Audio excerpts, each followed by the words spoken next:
তো hello friends, welcome back to my channel Bablu and Shunu blog. তো আশা করছি সবাই ভালো আছে, সুস্থ আছে। আমরা সবাই খুব ভালো আছি। তো এত পরিমাণে রাস্তার এখান থেকে গাড়ি যায় না, মানে কথা বলাই যায় না। আর যখনই আমি দেখেছি, যখনই আমি ভিডিও করতে এই সাইডে আসি, থাকি তো এই সাইডে, তখনই মানে বেশি পরিমাণে গাড়ি ফাড়ি যায়। তো যাই হোক ফ্রেন্ডস, এখন থেকে ব্লগটা শুরু করছি, আশা করছি ভালো লাগবে। তো ফ্রেন্ডস, এখন হচ্ছে দুপুর 1টা বেজে গেছে। তো স্নান করে ভাবলাম যে একটু রোদ্রে এসে দাঁড়াই। তো দেখো আমার মেয়ে কি করছে, সমানভাবে গাছের ফুলগুলো তুলে তুলে নষ্ট করছে। এখন আবার দুব্বো তুলতে গেছে। আমি বললাম দুব্বো তুলে কী করবি? বললো যে ঘরে ঠাকুর আছে না, ঠাকুরকে দেবো। আমি আজকে তো বৃহস্পতিবার না, তো ও শুনছে না। যাই হোক ফ্রেন্ডস, অনেকদিন পর আবার কালকে আমরা সবাই মিলে সপরিবারে মিলে যাত্রা দেখলাম। তো যাত্রাটা সত্যি খুব সুন্দর হয়েছে। যাত্রাটির নাম জীবন নদীর তীরে। মানে আমাদের পাশের গ্রাম, মানে ছোট ছোট এই গ্রাম, পাশেরই গ্রাম যেখানে কীর্তন হয়েছে, ওখানেই কালকে যাত্রা ছিল। তো সেই গ্রামেরই সব লোকজন সব মিলে, সবাই মিলে যাত্রা করেছে। তো সত্যি খুব সুন্দর, মানে ধারণা করা যায় না। তো কালকে যাত্রা দেখে আমরা বাড়ি এসেছি 2টোর সময় রাত। তো রাত্রে বাড়ি এসে আমি তো আর খাওয়া দাওয়া করিনি। তো তরকারি গরম করে তোমাদের দাদা ভাই আর আমার ছেলে খেয়েছে, আর কেউ খাইনি। আমরা ঘুমিয়ে পড়েছি। তো সেই জন্য উঠতে একটু দেরি হয়েছে দেখে সকাল থেকে ব্লগটা শুরু করতে পারিনি। তো যাত্রার এক ঝলক তো অবশ্যই তোমাদের সাথে শেয়ার করবো। তো কিছু নিয়ে গেছি বাবা, জিলাপি, এগরোল, তারপরে নীল মটর, বিস্কিট, তারপরে কুরকুরি। তারপরে ওখানে তো মেয়ে তো ওখানে ঘুমিয়ে গেছে, ওখানেই মেয়েকে ঘুম পাড়িয়ে রেখেছিলাম। আর ছেলে তো সমানভাবে বলছে বাড়ি চলো বাড়ি চলো বাড়ি চলো। কিন্তু শেষ সিনটা না দেখে আসতেই ইচ্ছা করছে না। কিন্তু লাস্টে শেষটা আমরা দেখতে পারিনি। আমরাও বেরিয়ে চলে এসেছি, আর 5 মিনিট বাকি ছিল শেষ হতে। তো সেই জন্য শেষটা দেখতে পারিনি। তো যাই হোক, তো বন্ধুরা, তোমরা যদি যাত্রাটি দেখতে চাও তাহলে আমার ফুল ভিডিওটা দেখতে হবে। কারণ এখনো পর্যন্ত তোমরা অনেকেই আছো যে যাত্রা কী জিনিস কেউই জানো না।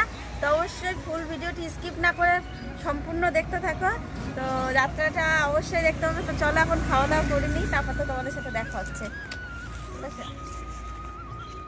তো ছেলেকে ভাত মাখিয়ে খাওয়াতে গেছি, কারণ ও বই পড়ছে। তখন মেয়ে আবার ওর সাথে হিংসুটি করছে যে তুমি দাদাকে খাইয়ে দিচ্ছ, আমাকে কেন খাইয়ে দিচ্ছ না। তো সেই জন্য মেয়েকে ওকে ভাত মাখিয়ে দিয়ে এসছি। আবার মেয়ের জন্য ভাত এই যে মাখিয়ে নিলাম। তো আজকে রান্না করেছি সোয়াবিন, কারণ আজকে সোমবার। তো সোমবারে তো তোমরা সবাই জানো যে আমরা নিরামিষ খাই। তো চলো এখন মেয়েকে একটু খাইয়ে দিই, দিয়ে তারপরে চলো। যাত্রা করতে করতে মানে আমারও মনে পড়ে গেল আমাদের গ্রামে, মানে আমার বাপের বাড়ির গ্রামে। তখন আমি ক্লাস 4-এ পড়ি। তো প্রত্যেক বছর হচ্ছে ফাল্গুন মাসে কালী পুজো হয়। প্রত্যেক বছর ফাল্গুন মাসে প্রথম দ্বিতীয় মঙ্গলবারে কালী পুজো হয়। তো সেই মঙ্গলবারে, তো সেই কালী পুজোর সময় একবার যাত্রা হয়েছিল। তো যাত্রা হয়েছিল, তো গ্রামের মেয়েরাই হচ্ছে যাত্রা করবে। তো সেখানে তো পুরুষ বঞ্চিত যাত্রা ছিল। তো মানে আমার পিসি, দিদি, মানে সমস্ত সবাই হচ্ছে যাত্রায় নাম দিয়েছিল। তো আমি না, ওরা রিহার্সেল করতো আর আমিও যেতাম ওদের সাথে একটা পাশের বাড়িতে। তো সেখানে যেতাম, কিন্তু কি বলবো যে মানে আমার যে ওখানে দরকার পড়ে যাবে সেটা আমি বুঝতে পারিনি। তো সেখানে যে আরেকটা যে আমাদের পাশেরই কাকিমা ছিল, সেই কাকিমা হচ্ছে হঠাৎ করে মানে শরীরটা খারাপ হয়ে যায়। তো সেই কাকিমা হচ্ছে তার স্বামীকে নিয়ে কলকাতায় চলে যায়। তো সেই জন্য তার জায়গাটা পুরো খালি হয়ে গেছে। তো সেই জায়গাটায় আমাকে অভিনয় করতে হয়েছে।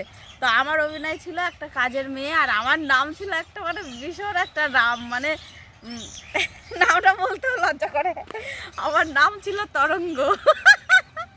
তো আমার প্রথম এন্ট্রি ছিল যে, এখনও আমার কথাটা মনে আছে যে দাদাবাবু হচ্ছে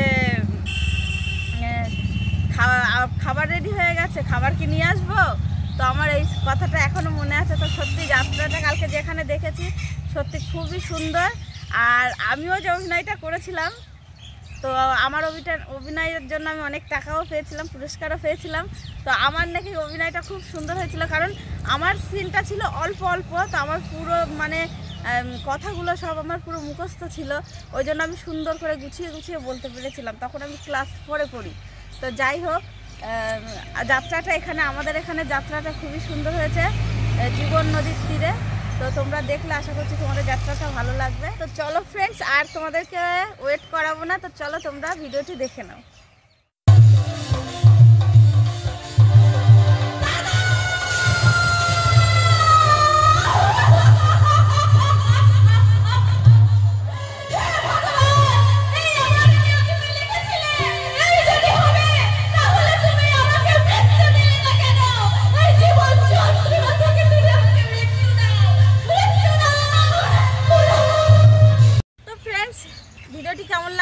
অবশ্যই কমেন্ট করে জানাতে ভুলবে না।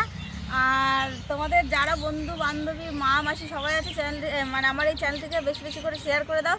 তো চলো বন্ধুরা চ্যানেলটিকে সাবস্ক্রাইব করে নিয়ে নোটিফিকেশন বেলটি অল করে দিও। তো চলো বন্ধুরা টাটা বাই বাই।